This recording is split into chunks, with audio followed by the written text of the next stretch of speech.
Okay, so this is another Christian guide video, and I want to talk about that we are passengers, that we as Christians, we cannot, how would you say it, become part of society. We cannot go about like living life that life is normal, and just because we go to church or etc. etc. Life is fine. When it's not. You know, when society exists and when the enemy doesn't rest. Okay, and so we have to be completely aware. I'm not saying we cannot have fun. I'm not saying we cannot have fun. I'm saying we have to be completely aware of what's going on, you know, and we are passengers.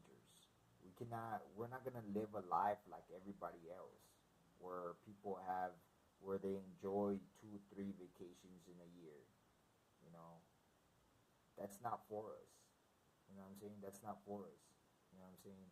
We're kids. You know, they have birthday parties and etc. etc. etc.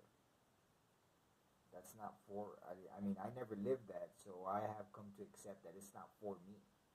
And if I say for me as a Christian, I imagine that there's other Christians out there that, I'm not talking to everybody. I'm not talking to everybody. I'm talking specifically to the Christians that are like me, that who have never enjoyed life, who have always been, you know what, from one really messed up situation after another, you know. And well, I have always said that I'm not here on earth to indulge my desires, because I've seen everything that I've seen. I'm 37 years old and I've seen a lot of BS, right?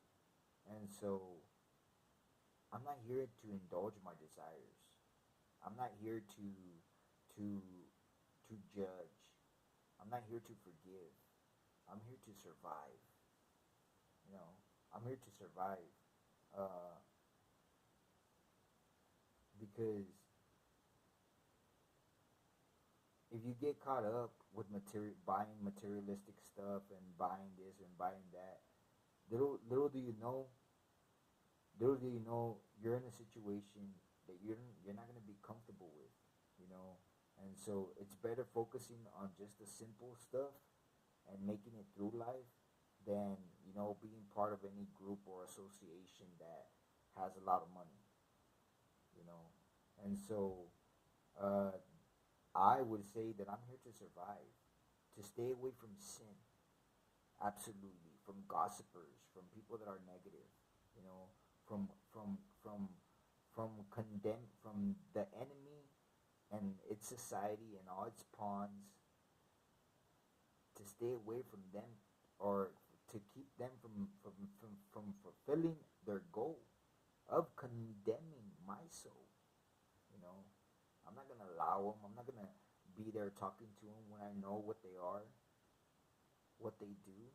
You know, so what I'm saying. I have come to understand that life is full of obstacles. Life is full of obstacles. You know what I'm saying?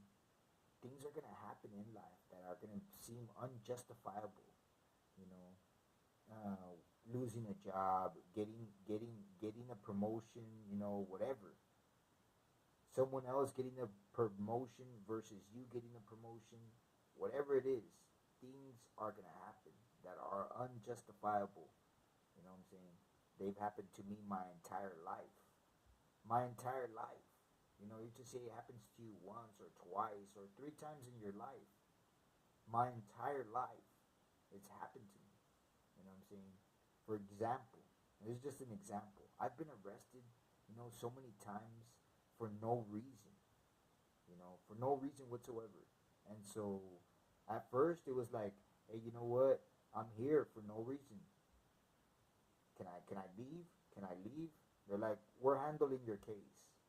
I'll be like, hey, but I'm here for no reason is what I'm trying to explain to you, you know. And they're like, Everybody says that.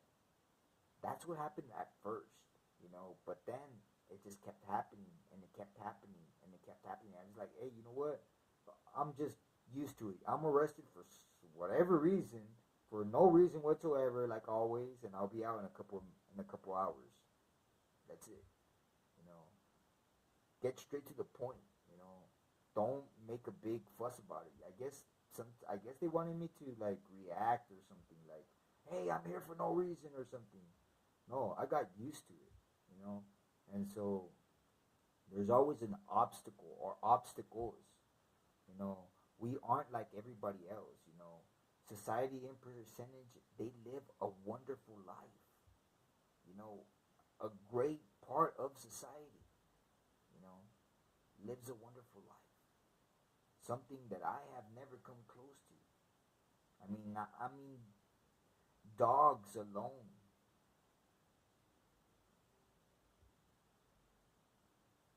But anyways, as a kid, I always told myself.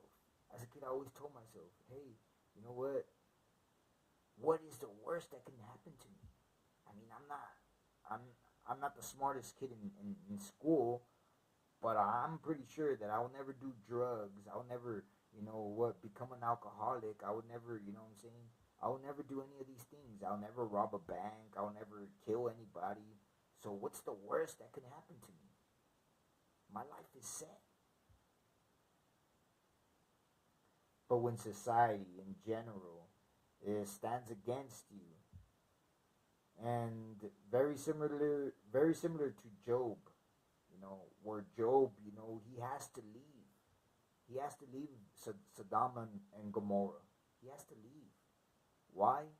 Because God's gonna destroy the world. God's gonna destroy the city, right? So and for one reason or another, Job Job is forced out. And when you're forced out of a city time and again, what happens? Like what happens? What's the conclusion? You know? And so we have to accept that we're Christians and that we're not like society and that we have to maintain ourselves isolated. You know, I can sometimes there's times where I find a church where there's two or three Christians and everybody else is like, they don't know what's going on. They're not fully aware. They're not, how would you say it? They're not, they're basically just showing up to see if some of them show up just to see if they're like, if things are going to go right in their life. Thinking that because if they go to church, things are going to change. Other people are there to do harm and you could see it. And so it's all there, and so at the end, you say to yourself, what as we as Christians have to accept so that we can get past this moment of, how would you say it, of turmoil, where, what I'm saying, where everybody is able to, evil people are able to live in luxury. It's a test, it's a test. You know what I'm saying? It's a test to see if you get mad, to see if you get frustrated, to see if you're able to live your entire life and grow old and not get frustrated, to be willing to die and go to heaven and not care for the materialistic junk in this world. Because in heaven, there's not things that are here where, what I'm saying, I imagine that in the 1950s, somebody, or in the 1500s, if you're to show somebody a cell phone, he'll probably be astonished because there's so much of a void. You know what I'm saying? He'll be astonished, like, wow, and be entertained for, like, I don't know, a certain amount of time.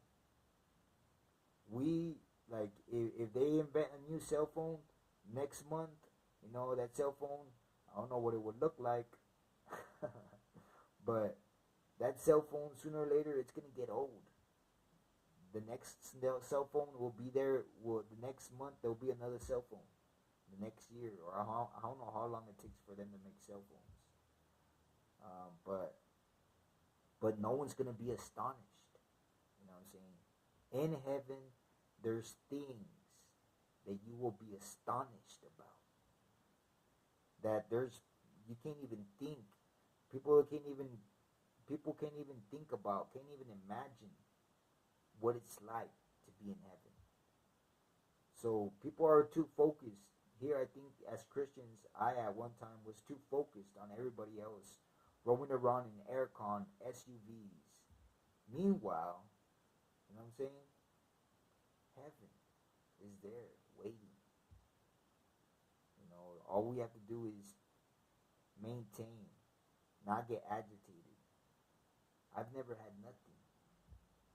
You know, I've always said, hey, when it push comes to shove, I'll settle for music and colors and become Picasso 2 or 3 times before I give in to any negativity.